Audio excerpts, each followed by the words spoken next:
ABS-CBN. Bakit tama yung decision ng NTC? Kasi nga, may list nga na pinadala sa akin regarding kung ano yung mga questions ng congressmen na nakahanda in the 16th Congress kung bakit hindi matuloy-tuloy yung hearings doon sa sa Kongreso. Gusto niya chismax? Hanapin ko lang yung questions na yan, ha. One of the questions was, when did Gabby Lopez change citizenship? Apparently, he was an American citizen, and yung pag-apply niya for dual citizenship came very, very much later. So, yun yung mga yun yung mga, that's one of the questions. The other was, meron bang accounting?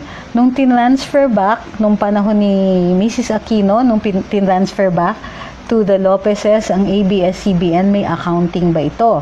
Kasi, supposedly, during the time na hawak ng gobyerno, ang ABS-CBN, dinagdagan ang assets nito. And in fact, some of the assets which actually belong to PTV4, nasama daw dun sa turnover ng back to the Lopezes ng ABS. So, ang tanong, one of the questions was, in-accounting nyo ba yun?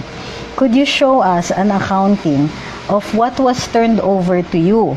Kasi, matitignan, makukompare dun sa mga acquired assets during the time that the Marcos administration was holding ABS-CBN. Nakikita nyo? Ganito yon. So, na-turnover. Controversial pa ngayon kung bakit kinuha ng mga Marcos supposedly ang ABS-CBN. Yes, it was a sale. Pero yung character ng sale na yon, yun yung controversial. Ang sinasabi ng panahon ni Cory, pinilit daw ng mga Marcoses yung pagbenta at mababa daw ang presyo nito. Ngayon, hindi natin ma-resolve yan right now.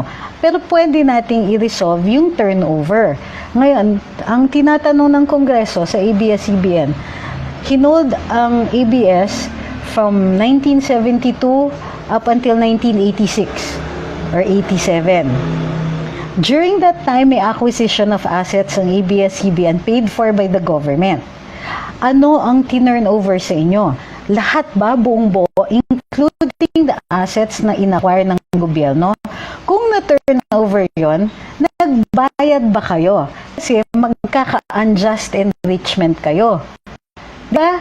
Pag binalik sa ABS-CBN, ay nagdag, binayaran nyo ba yung yun? So that was another question na handa na dapat, hinanda daw ng mga kongresista na tanungin sa ABS-CBN during the hearings that were to be conducted. Ngayon, ang lumalabas pa is, parang kasalanan ng Kongreso na hindi binigyan ng prangkisa ang ABS-CBN. Hindi nila kasalanan kasi hindi naman sila obligado magbigay eh. Pero, ABS-CBN was obliged to answer the questions para mapakita nila na deserving sila sa prangkisa nila. Nung ayaw nilang sumagot ng tanong, edi hindi sinet for hearing kaya hindi natuloy yung kanilang prangkisa. Ganun lang po yun. Or at least, ganun yung sinasabi ng mga insiders natin doon sa who were in Congress at the time. Ito ang tanong, how did you reacquire ABS-CBN? Yun yung first question. Paano mo na-reacquire ang ABS-CBN nung binalik sa inyo ni Cory? Was it a sale o binigay lang ito sa inyo? Question 1 yun. Sino yung mga owners na binalik? Kanino binalik? Exactly. Sino yung mga owners? And who were the stockholders in 1986 nung binalik yan sa inyo? Nagbigay ba kayo ng listahan? Tapos, how long have you held the frequencies for radio and television stations? Kasi ito ay one of those questions na tinatanong mo pero alam mo na yung sagot. Alam kasi ng gobyerno na kung ano yung frequencies ang tinurn over sa kanila kasi nga you're only allowed a certain number of radio stations and a certain number of television stations and channels under PD 576A. Ngayon, nung sinoli sa kanila, sumunod ba sila sa batas? Sumunod ba sila dun sa 5 radio stations, 5 television stations lang? Hindi. Ngayon, kailangan i-account nila those stations that were returned to you or stations that you put up yourself? Kasi kung nilagay lang nila yung additional station na yun, kailangan i-source sa gobyerno. Kasi hindi kanila yun, you're not allowed more than 5 stations. Okay? Tinatanong nila tungkol kay Gabby Lopez. Is Gabby Lopez a Filipino citizen? If he was, how did he acquire the shares of stock? And when did he acquire his citizenship? Kasi tuwing lumalabas siya, up to 2002, US passport daw po ang ginagamit niya. Humihingi sila ng financial statements from 1986 to 2014, including tax fees and other charges. Yeah? That was another question na hindi po nila sinagot. What is World Tech Company? How many shares does it have in the company? And is it the same as ABSCBN Holdings? Meron pang ganon, meron pang, oops, what is this company? Why are you a holding company? Do you have any other reason for existence other than being a holding company? How many PDRs, Philippine Depositary Receipts, did you issue and who are holding these PDRs? That's a question they were asking back in 2016. Please submit the list of banks which you have been dealing with and how much do you owe each of them. Oh my stars, di ba? Kailangan alam. Hindi nila sinabi, hindi din nila sinagot yung tanong na yon. Do you have existing, is it true that you have a 1.6 billion loan with DBP which was written off? 2016 pa ito, tinatanong. And remember kung kailan na-settle ito? Long after that. So, ibig sabihin, at the time, hindi sila talaga ready humarap sa Kongreso. So, hindi nila pwedeng ituloy yung hearings kung ituloy yung paggaganitong tanong. So, partida yan, Presidente si Noynoy noon. Do you have existing contracts with independent producers, talent agencies, and talents? Please submit these contracts. Are you aware if taxes have been paid out of the payments made to these entities or persons? So, may mga ganun pa. Kasi, meron silang mga in-house talent agencies at meron silang yung mga ganun. Or they have special dealings with certain talent agencies na tinatanong ang Kongreso kung nagbabayad sila ng taxes. You have a big endorser or advocate a lot of issues and concerns for which you have set up foundations. Please submit a list of such entities and financial statements. So also something that they did not submit. Okay? Are you aware if the donors to any of your foundations and fundraising activities have been paying donors tax or gotten tax credits for these donations? So tax issues din sila. Marami silang tax issues. Are you aware? We have info that you receive donations or grants from foreigners and foreign entities. Please submit the list of things, such things. Yan po ang top of mind ngayon nung nagbigay sa amin. So, yun pa lang dun pa lang sa mga tanong na yon, hindi po nila sinagot at hindi po natuloy ang pagdidinig sa Kongreso ng franchise hearing, ng prangkisa ng ABS-CBN. Okay? Paki-check, audio check uli po tayo. 1, 2, 3, 1, 2, 3, 4, 5. Okay. Okay na tayo. So, yung mga tanong na yon, so there's several, choppy naman po ba yung ating Okay, may nananabotahe daw ng audio ko. Hindi, baka may sira na lang yung aking wiring. Hold on. Okay. So, yun yung mga yon. Just to clarify the issues, kasi ngayon nagbabatuhan ng akusasyon. Sinasabi Kongreso may kasalanan, sinasabi ABS-CBN may kasalanan, sinasabi kasalanan daw ni Presidente kasi galit na siya at kaya hindi natutuloy yung mga hearings. But we have to go back to 2016 kasi hindi natin pwedeng sabihin na si Pangulo ang may kasalanan, gayon ngang bakit last minute na sila umaariba dun sa kanilang prangkisa. So you have to go back and check bakit bakit hindi natuloy ang franchise hearings nung time na yon. Checking again.